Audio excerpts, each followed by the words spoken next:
Hello, welcome back to another video. Today I'm going to run through the bike that I used at the Silk Road mountain race. Now this is the Mason Macro. If you've been watching my channel for a while, you'll be familiar with this. So this is the aluminium mountain bike from Mason, a hardtail. I've got a 120mm travel fork in the front. And yeah, this is the bike I used in Kyrgyzstan. Now, if you were following the race, you will probably know that I ended up scratching. So yeah, I scratched due to a mechanical which I was unable to repair in Kyrgyzstan. So I guess I should probably start the bike check addressing that and kind of explaining what happened. So you can see I'm running the Hunt Proven XC Dynamo wheel set. Now this is a wheel set I've used for a number of races already, and it runs the Son Dynamo hub. And essentially, the reason I had to scratch was the bearings in the Dynamo hub were basically totally shot. So I've been using Son hubs for a number of years now, and this is the first time I've ever had a problem. So this wheel set I actually used, I used it for the Atlas Mountain race and the Accursed race last year. So it's probably done just under 2,000 miles on it. Now I'm aware that the Son hubs, that, you know, like anything, they do require service, but generally speaking, I probably get 3,000 to 4,000 miles out of them before they require servicing. So to put it in context, on a previous wheel set, I'd done the entirety of Tour Divide, plus GB Duro, which again was in quite bad conditions, plus a bit of touring as well. So I expected a bit more out of them. So just to put it sort of in context of the race. So before the race, I toured from Bishkek to Osh, and it was extremely dusty, really dusty. We went through an area where there was some construction works, and there was 3 to 4 inches of like powdery dust, as well as a few kind of the general river crossings, nothing too deep. But I also had some of the tail fin fork mounted packs on, so there was probably about an extra 5 to 6 kilos of weight on the front, and I suspect that basically that didn't really it didn't help the bearings too much. I was planning to get them serviced post race anyway, as a matter of course, but it's 6 to 8 weeks to service a Son hub. Unfortunately, it's not the most simple of processes.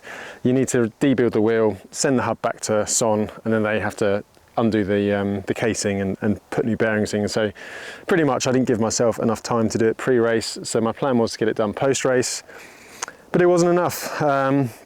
So starting the race, they were feeling okay, but then there was a section, well, it's again extremely dusty at the start, so you know, dust is almost, if not worse than mud to sort of seals and bearings, just dries everything out.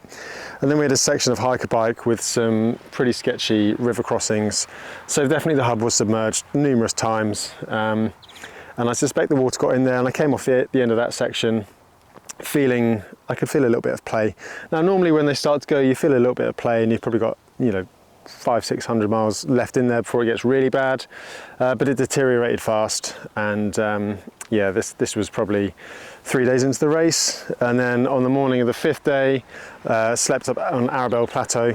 It was -4 overnight, and I suspect there was moisture within the bearings, and obviously when moisture freezes it expands, and then yeah, basically the hub was totally shot from that point onwards. So I was left with a choice of either continuing the race with a hub which I knew was probably not going to last the distance. It was already beginning to sort of bind a bit, or there was an option to basically cut a loop out of the race and get down to CP3, and unfortunately scratch. So that's the one I took. So yeah, I'm not going to, you know, slate Son hubs, because to be honest, this is the first time I've ever had an issue, and I suspect if I'd have just got them serviced beforehand, they would have been totally fine. There was many other people on exactly the same wheel set who had no issues. So yeah, just pushed my luck there.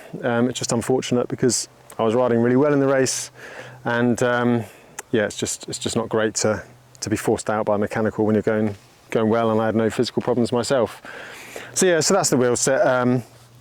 Everything else is fine. I replaced the rear bearings before the race. You probably know by now I run Enduro bearings. So the rear hub had brand new Enduro XT15 bearings in there, and it has to be said they're running silky smooth still.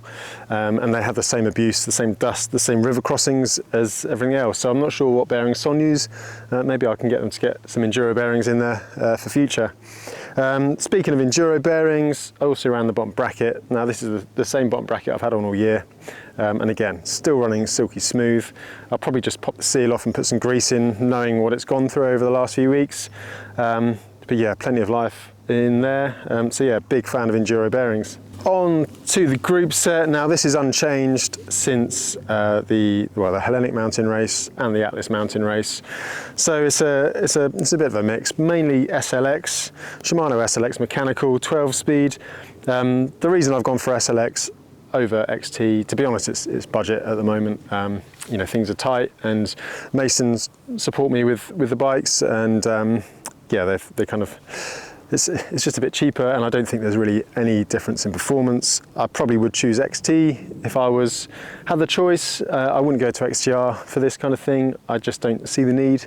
But yeah, SLX sort me out really well. There's an XD chain set on there. I've got Stages power meter. I just like to keep an eye on the numbers and the data. Not really relevant after the first day or so, but actually afterwards, after the race, I find it very useful just to check it all out. I actually put an XT cassette on and chain. The XT cassette is a bit lighter than the SLX, so yeah, I figured it was probably worth upgrading there. Again, Enduro bearings, XD15 jockey wheels on the rear mech. Again, they did Hellenic earlier in the year, still running pretty sweet. I've got XTR pedals. I've just got a few sets of XTR pedals. They're a bit lighter than XT. They run really well. So again, XTR pedals on there, a real mishmash of things. Onto the brakes, well, the SLX again, but I'm running Swiss Stop rotors and the Swiss Stop sintered pads. Now I've been super impressed with them. They've had a bit of a caning going down. You know, you're descending hour and a half sometimes in the mountains in Kyrgyzstan. And yeah, the rotors are still looking really good. I've actually got the same set of pads in the back as I had for Hellenic. I was tempted to do the entire race on the same pads because they were hardly worn, but I put new front pads in, and actually the rear pads, there's still loads of life in them. So yeah, Swiss Stop stuff, I've been pretty impressed with it. Again, it's quite expensive, but I think probably it pays off, and you don't get like the howling noise you get on maybe Shimano sintered pads when the brakes get hot. They stay pretty quiet, and the grip's pretty good. So yeah, definitely recommend if you're looking for those little upgrades. The Swiss Stop stuff, you know, perform really well. Now I've already touched on the wheels, especially the front hub. But yeah, the rims are the Hunt Proven XC. Again, I've been using these for years. Really pleased with them. 30mm internal, work really well. And I've ended up on the Continental Dubnital tyres. So I brought these myself. I've been experimenting with tyres over the last year or so, not having a kind of dedicated tyre sponsor. Last year I used the Race Kings for a couple of trips, and I really like the Race Kings. They're supposed to be really fast rolling. I can definitely feel it. And yeah, they worked really well. So for the Silk Road this year, I thought I'd go for the Dubnital. So this is the newer version of the Continental Race King. These are a 2.25. The reason I've gone for 2.25 rather than 2.4 is that it was a bit tight with the 2.4 at Hellenic on the rear. So I thought I'd just go down a bit. I should have probably put a 2.4 in the front and a 2.25 in the rear, but I didn't do that. I think next time I will. Comparatively, I mean, I preferred the Race King to the Dubnital.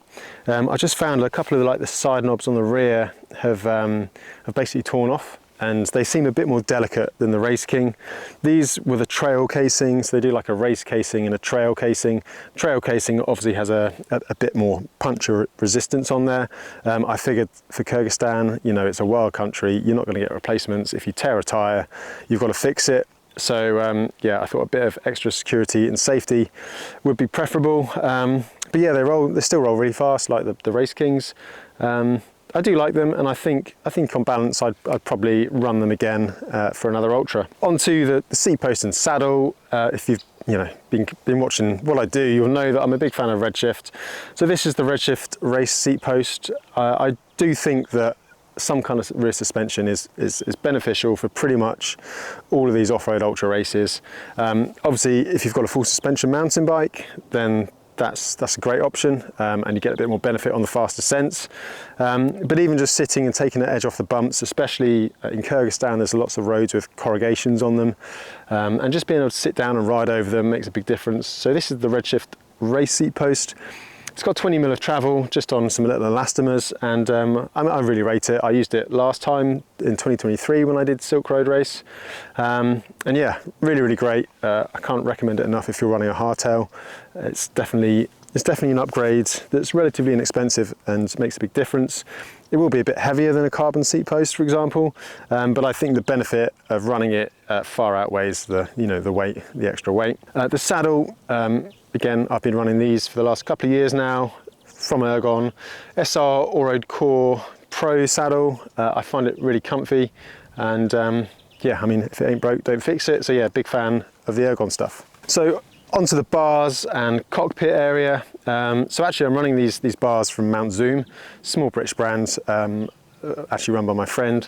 And I've not found any other bars that really kind of work in the same way in terms of like sweep. So it's 10 degrees sweep and super lightweight, and they've got quite a big clamping area in the middle. So I've had it on one of my other bikes for a long time, so I upgraded the bike for this race. Grips, Ergon, they're the GS3s with the bigger hand grip. I just find when you're going up a mountain for a long time, just getting your arms wide, being able to hold on, pull on the bars, makes a huge difference. Again, worked for me. I've also adapted some of the Redshift top grips. They're designed for drop bars, but I've cut them down and just put them inside the shifters there. It gives you an extra hand position, and I find it really useful for, well, long draggy climbs where you don't really want to be on the aero bars, but actually there's a bit of an aerodynamic benefit from getting your arms in, or kind of just when you're tired on a really rough track, just getting your arms in. It does make you go a little bit faster. So I use those quite a lot. They're just taped on there. I did find, when it was particularly hot, 35 to 40 degrees, which it was at times, that the tape did move a bit, but it didn't really affect performance too much. So yeah, definitely recommend that little hack if you want an extra hand position. And then the Data Blast aero bars, they're little triathlon bars. I use them a lot. They haven't got the biggest armrests, and they're not sort of the longest extensions, but they're enough just to kind of like lie on the front. Again, there's not many flat sections in Kyrgyzstan. There's a couple, so I put them on there. Not too much of a weight penalty, and they don't kind of overpower your cockpit with big armrests. I've got a K-Lite light system on there and charging system. This is the light's the Ultra one, so it's got a really wide beam pattern. And then I've got a bit of a prototype dynamo charging system, which you can see on there. So there's a button to switch between charging and the lights. And I've got my Wahoo Roam 2 computer. So basically I use that to keep topped up. The way I worked it was, as soon as I get to the top of a really long climb, regardless of battery life, I'd basically plug it in, top it up, and then you get kind of just keep the battery life topped up, without any extra effort. If you're rolling down the hill, you're not going to really feel the resistance of the dynamo. So yeah, so that's the cockpit, and yeah, all worked really well. So onto the luggage now, and well, I think it goes without saying, if you know anything about Silk Road, it's pretty remote, it's pretty wild, and you need to be pretty self-sufficient. So you may notice that there's probably a bit more luggage on a lot of the riders' bikes than in other events. I've basically, I did the event in 2023, and I've basically just refined what I took then. I did think about trying to get rid of the front pack. Obviously there's a bit of a drag penalty at certain times, but then the average speeds are so low on Silk Road, and it's so much more of a benefit to have that front pack in terms of ease of use, that I just decided to go with it. So that is the new tail fin. It's the bar bag. So there's a mountain bike version and a road/gravel drop bar version. This is the smallest drop bar version. Now I chose this one just because it's nice and compact, and it basically would force me to kind of pack sensibly. But in the front there, I kept all my gear that I wanted to keep dry. So they are waterproof, and yeah, so sleeping bag, down jacket, things like that. I'll actually do a separate video on all the gear I took with me, because I can go quite in depth with that. But yeah, essentially dry stuff was in the front, and then there's the really useful mesh pocket which I could put litter. I put my tracker in. It was a Garmin InReach tracker which just fitted in there. Things like chlorine tablets and snacks I could just get really quickly and easily. So that all sat in there. The frame bag, this is a custom Tailfin R&D division bag. Again, you would have seen it on many of my bike checks if you've seen it before, if you've watched them before. So 2 compartments. The lower compartment is tools and spares, so tucked out the way. They tend to be a bit heavier items, so they're kind of nice and low. And then in the main compartment was my day-to-day layers for cycling in, things like arm warmers, leg warmers, gilet base layer, sort of my glove system. Again, stuff you just want to be able to pick up or pick out nice and quickly and easily. I kept all that in there. The top tube bag, this is just one of the standard Tailfin ones with the folding top. Really easy to get into and to kind of access stuff. And again, this was stuff I wanted on the go. So my camera, toiletries, I guess, sunscreen, things like that, cables. So yeah, tools or like multi-tool things that I might need just sort of quickly. That was all kept in the top tube bag. And then in the Tailfin cargo aero pack, this was, I guess this was my sleeping gear, or half of my sleeping gear. This is the stuff that could be getting wet. So my bivy bag, my roll mat, and then my rain gear. The plan was to put rain gear in if it was wet. And then also I carried extra food in here as well. So yeah, loads of space inside. It looks pretty neat at the moment, but at times it was pretty much overflowing with all the food I needed. And then 2 bottles, 1 litre bottles. I've got one mounted on the top here.